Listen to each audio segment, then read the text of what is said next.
Welcome back to the 90 More podcast. My name is Kasi. Welcome back to brand new video. It's time to talk about Manchester United and the potential takeover from the Glazers to either the Qataris or to Sir Jim Ratcliffe. We're going to be diving into both bids that have already been placed and the possibility of the Glazers staying at Manchester United as caretakers of the club. Now, that is what Manchester United fans don't want. And I think the other thing they do not want, although they don't want to agree upon that, is they don't want Sir Jim Ratcliffe to win the bid to take over Manchester United. They want the Qataris, and I think it's understandable. But as Manchester United fans, talk to me in the comment box below. What do you think? Who do you want? Do you want the Qataris? Do you want Sheikh Jassim bin Ahmad Al Thani's bid to go through? Or do you want do you want Sir Jim Ratcliffe's bid to actually go through? And if you want the Qataris to go through, then, let me know why in the comment section below.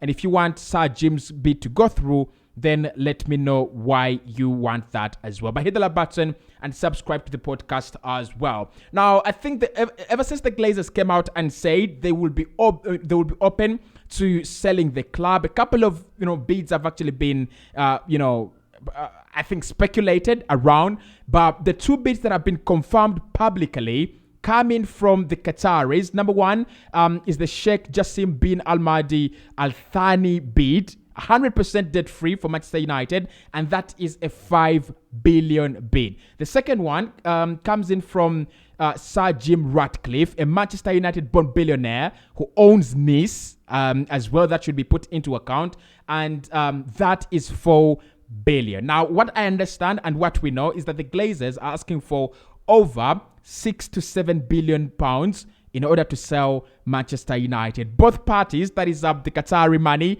or as represented by Sheikh Jassim bin Ahmad Al Thani, will not be paying over 5 billion. And then, again, Jim Ratcliffe and his side are saying they don't want to pay over 4.5 billion for Manchester United. So both parties do not agree with the Glazers. They feel it is still overrated. They feel it is still overhyped. And they feel that Manchester United is still overpriced at the moment. Now, the third side of things, before we dive into the discussion, is that Man United have also been offered an investment.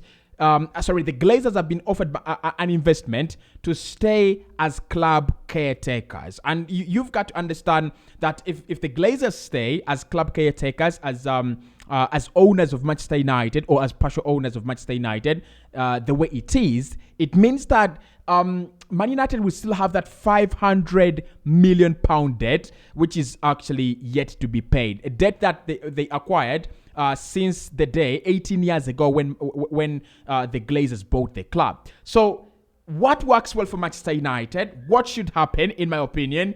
And where does this leave football? And where does this leave the competition in the Premier League?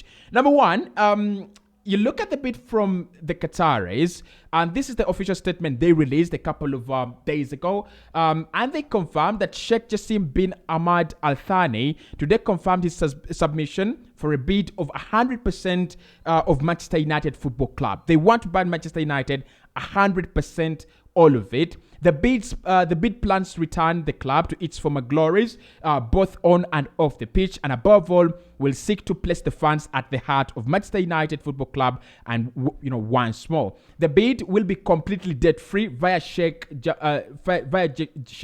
Jassim's 9-2 Foundation, which will look to invest into the football clubs, the training center, the stadium, and wider infrastructure, the fan experience and communities, and the communities the club supports. All right, that is what we are hearing. The vision of the bid for Manchester United Football Club is to be renowned for footballing excellence and regarded as the greatest football club in the world once again. That is what the Qataris are actually promising. That is what Sheikh Jassim bin Ahmad Al Thani is promising for Manchester United and the fans. That he's coming in to regain the and get back and revive the glory days that have gone, that have since fallen for Manchester United, and they want to build a new stadium, as according to what we understand. They want to get a new stadium for Manchester United or renovate the Old Trafford, depending on what they will do, and then also reinvest in the women's team and also in youth football as well. Now, I think this is not very, very far away from what Sir Jim Ratcliffe is promising Manchester United fans. Of course, he's saying, I'm the guy who understands this thing. I'm a Manchester United born boy. I was born here. I'm a self-made billionaire, and this is the same thing I'm going to do. They're all promising the same things. Man United fans to be back at the heart of the club, and they're saying the club should be back at the levels where they belong. I think the only option that doesn't work for Manchester United and the fans is the Glazers then coming in to have that level of investment. If they get that investment, and then they decide to stay, that is where it doesn't work for Manchester United fans. But either way, if it is the Qatari money, which I think many Man United fans would actually want, it works for them. And if it's Sir Jim Ratcliffe, who I think many people actually don't want, especially Man United fans, it still works for them to a certain degree. But what would be better? I think United, for the past 18 years, have been too successful, to be honest.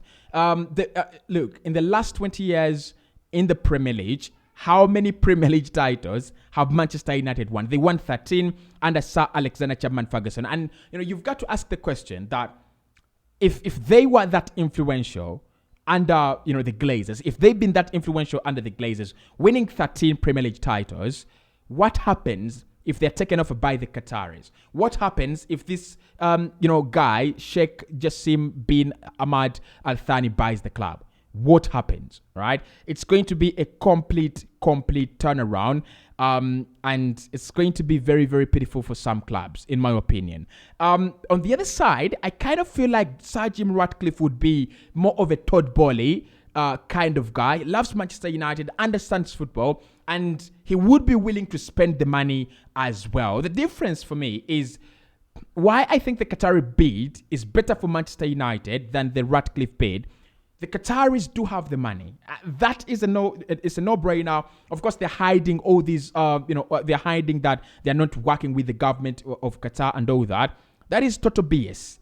This money is coming from the government of Qatar. The same investment that is in PSG is the same investment in Manchester United, right? So, look, they were never going to be allowed to buy two clubs in Europe and pump all the money in them.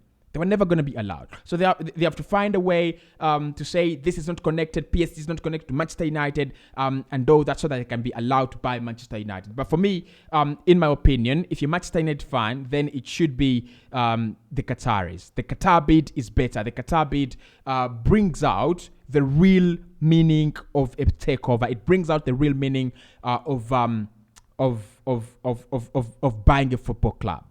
But what is scary for Manchester United and the fans is the Glazers today increased the ticket prices for Manchester United.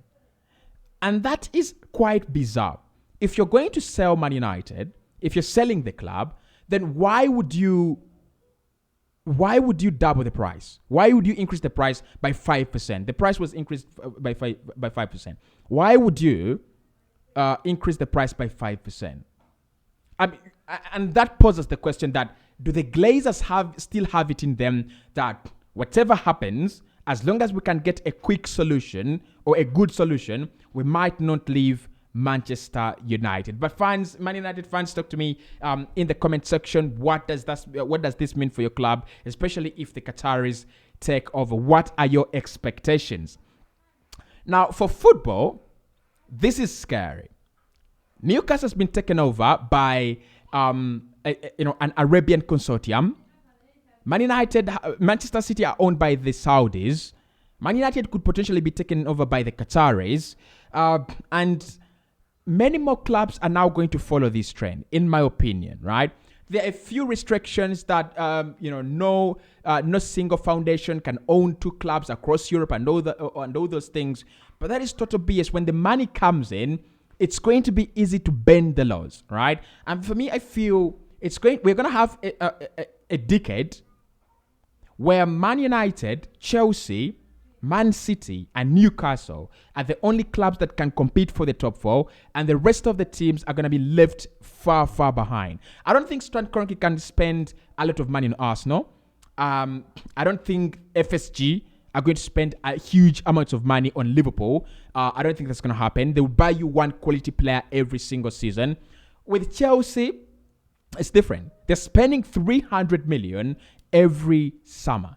They've spent almost, $1 billion in across two transfer windows. So they have the money, all right? They have the money, and if you're going to compete with these guys, it's going to be absolutely very, very crazy. But I would love to get your thoughts. I would love to get your opinions. I'll keep you very, very strictly updated, and I'll try to make sure that I don't go out of line. It's a very, very sensitive topic, especially with the discussions around both bidders. But Man United could potentially be owned by another person by the time we enter the transfer window, and that will be very, very interesting.